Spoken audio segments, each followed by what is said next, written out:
Hello नमस्कार, मी अमरज्योती खेडकर. माझ्या चॅनलमध्ये तुमचं सगळ्यांचं स्वागत आहे. आज मी तुम्हाला नारळाच्या दुधातली अळूवडी दाखवणार आहे.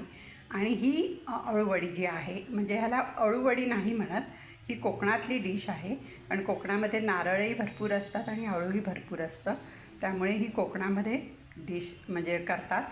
तर ही जी अळूवडी आहे ह्याला अळूवडी न म्हणता ह्याला दूधवडी म्हणतात, कारण ती नारळाच्या दुधामध्ये शिजवली जाते. तर अळूवडी आपण करतो त्याप्रमाणे जर तुम्ही लोड करून ठेवलेले असतील, म्हणजे उकडून ठेवलेले असतील, तर त्यापासून पण तुम्ही ही दूधवडी बनवू शकता. ह्याला फक्त नारळाचं दूध लागतं. आणि ते काय कसं लागतं, पातळ आणि घट्ट जे निरसं दूध लागतं ते कसं आहे ते मी व्हिडिओमध्ये तुम्हाला यापुढे दाखवते. आणि ही नारळाची दूधवडी खूपच खमंग आणि छान लागते. कारण हे बघा, हे नारळाचं दूध आटल्यामुळे त्याची साय अशी एक हे बघा तयार होते. ही ग्रेव्ही तयार झालेली आहे ना, ही ह्याच्यात आपण काही दुसरं घातलेलं नाही. आता अळूवडीला जे आपण बेसन लावतो मिश्रण, ते सगळं लावलेलं आहे, त्यामुळे ते हे पण चिंचगूळ आणि बेसन हे सगळं त्याच्यामध्ये नारळाचं दूध जिरल्यामुळे त्याच्यात अशी ग्रेव्ही तयार झालेली आहे. आणि ही अळूवडी खायला खूपच अप्रतिम लागते. म्हणजे तुम्ही आज केली आहे ना, तर उद्या अजून जास्त चांगली लागते. कारण जसं जसं नारळाचं दूध त्यात मुरत जाईल तशी तशी ती वडी खूप सुंदर टेस्टी लागते. तर ही अळूवडी मी आज तुम्हाला दाखवत आहे. ही खास आमची कोकणातली डिश आहे. तुम्ही पण करून बघा, तुम्हाला पण आवडेल, कारण आमच्याकडे सगळ्यांना आवडते. आता आपण बघूया नारळाच्या दुधातली अळूवडी. हॅलो, आज आपण नारळाच्या दुधातली अळूवडी बघतोय. आता ही अळूवडी मी दोन दिवसापूर्वी व्हिडिओ टाकलेला होता अळूवडीचा, कशी म्हणजे काय काय प्रमाणात घ्यायचं आणि कशी हे लोड करायचे ते. तर ही माझ्याकडे अर्धी लोड उरलेला होता अळूवडीचा, तो कमी पडेल म्हणून मी हे मिश्रण तयार केले. अळूचे पानं कापून, डाळीचं पीठ, चिंचगुळाची चटणी आणि जे साहित्य सगळं आपण घालतो अळूवडीला तेच ह्याच्यात घातलेलं आहे. हळद, थोडं लाल तिखट, धणे जिऱ्याची पावडर, असं मी सगळं, आणि थोडासा गरम मसाला, असं हे मिश्रण तयार केले. कारण हे थोडं कमी वाटलं मला म्हणून. आता ह्याच्यासाठी आपल्याला काय लागणार आहे, ह्याच्यात सगळे मसाले आहेत, त्यामुळे वरून काही मसाले घालायचे नाही आहेत. आता आपल्याला लागणार आहे नारळाचं दूध. मी साधारण 1.5 नारळ घेऊन त्याचं हे पातळ दूध काढलेलं आहे. हे बघा, म्हणजे हे मी पाणी घालून काढलेलं आहे दूध, हे पातळ आहे एकदम. आणि हे मी निरसं दूध काढलं आहे. निरसं दूध याचा अर्थ की त्याच्यात पाणी न घालता प्रथम जो चव असतो तो पिळून त्यातलं दूध काढून घेतलं आहे. तर हे निरसं दूध आहे आणि हे पातळ दूध आहे. आणि त्याच्यासाठी एक पसरट भांडं लागणार आहे. तर पसरट भांडं लंगरी पूर्वीच्या काळी वापरायचे, तर ते नसेल तर असं पसरट भांडं घ्या. निर्लेपचं असेल तुमच्याकडे नॉनस्टिकचं तरी ते सुद्धा चालेल. आणि फोडणीला तेल आणि थोडा हिंग लागणार आहे. बाकी आपल्याला काही साहित्य लागणार नाही आहे ह्याच्यात. तर हे नारळाच्या दुधातली अळूवडी कशी करायची ते आता आपण बघू. तेल तापलेलं आहे, त्याच्यात मी थोडा हिंग टाकते. डाळीचं पीठ आहे म्हणून थोडा हिंग घालते.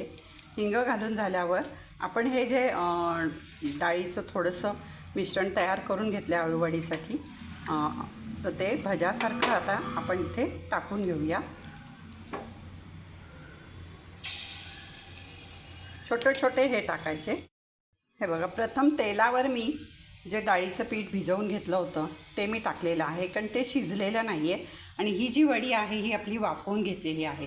नुसत्या ह्या वडीचं पण तुम्ही करू शकता, पण ही कमी होती म्हणून मग हे थोडंसं भज्यासारखं हे मिश्रण तयार करून टाकलेलं आहे. किंवा नुसतं असंही तुम्ही करू शकता, वडी करायला पाहिजे असं नाही आहे. तर आता हे पहिलं आपण जरा वाफवून घेऊ, कारण हे पीठ कच्चं आहे त्यामुळे वाफवून घेऊ.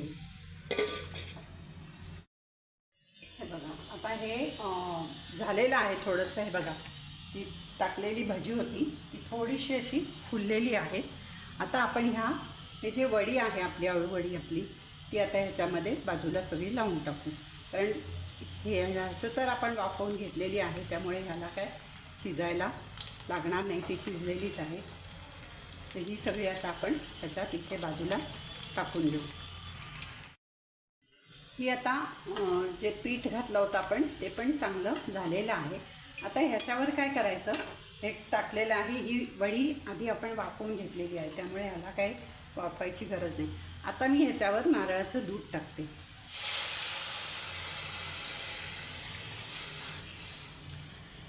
आता हे मी एवढं वडीच्या वर एवढं येईल एवढं मी टाकलेलं आहे आणि आता ह्याच्यावर झाकण ठेवायचं. ते दूध त्याच्यात संपूर्ण जिरतं आणि मग ती वडी त्याच्यामध्ये शिजली जाते, कारण त्याच्यात डाळीचं पीठ आहे त्यामुळे ते घट्ट होतं. तर आता आपण ह्याच्यावर झाकण ठेवू आणि थोड्या वेळाने बघू. हे जे मी दूध घातलं होतं ते थोडं आटायला लागलेलं आहे आता आणि वडी पण अशी मऊ पडलेली आहे. आता मी अजून थोडंसं दूध ह्याच्यामध्ये घालते, म्हणजे ते दूध त्याच्यात जे जिरतं ना तर त्यांनी त्या दुधाने वडीला खूप छान चव येते.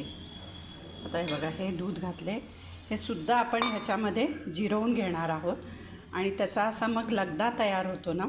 ते नारळाचं दूध, चिंचगुळाची चटणी आणि ते अळूची पानं आणि बाकीचे मसाले जे घालतो ते आणि डाळीचं पीठ, त्याच्यामुळे ती खूप अगदी अप्रतिम लागते. आता हे बघा, दूध पूर्ण आटलेलं आहे. आपण 2दा दूध घातलं नारळाचं, ते पूर्ण आटून आता हे घट्ट व्हायला लागले. त्यामुळे आता हे बघा, खाली लागेल ते थोडंसं लागलं ना, म्हणजे असं लालसर झालं तर छान लागतं. आता हे दूध आटून नारळाच्या दुधाचं ह्याला तेल सुटलेलं आहे बघा, सगळं असं तेल मध्ये मध्ये दिसते आणि इतका सुंदर वास येतो, म्हणजे सुवास येतो आहे ना ह्याचा. एक तर नारळाचं दूध, चिंचगूळ आणि ते सगळं अळूची पानं, मसाले, सगळं ह्याचा खूप छान वास येतो आहे. आता ह्या स्टेजला काय करायचं आपण, आता हे दूध आटलेलं आहे जे घातलं होतं ते, आता हे निरसं दूध आहे, हे जे मी मगाशी तुम्हाला दाखवलं पाणी न घालता जे मी काढलेलं आहे अर्धी वाटी, ते आता ह्याला दूध घालायचं असं आणि त्याला झाकण देऊन 1-2 मिनटं गॅस चालू ठेवायचा आणि मग ते झाकण ठेवून बंद करून टाकायचं. हे बघा, आता मी अगदी 2 मिनटांनी हा गॅस बंद करून टाकणार आहे, म्हणजे ते दूध त्याच्यामध्ये सगळीकडे जिरतं आणि वडी खूपच सुंदर लागते.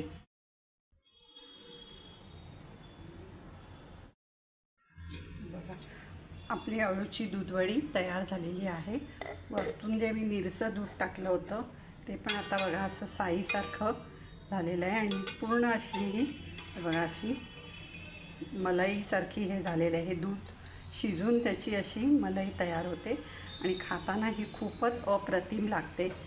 तुम्हाला आवडली असेल तर नक्की करून बघा, खूपच छान लागते ही अळूची दूधवडी, म्हणजे नारळाच्या दुधातली अळूवडी. धन्यवाद.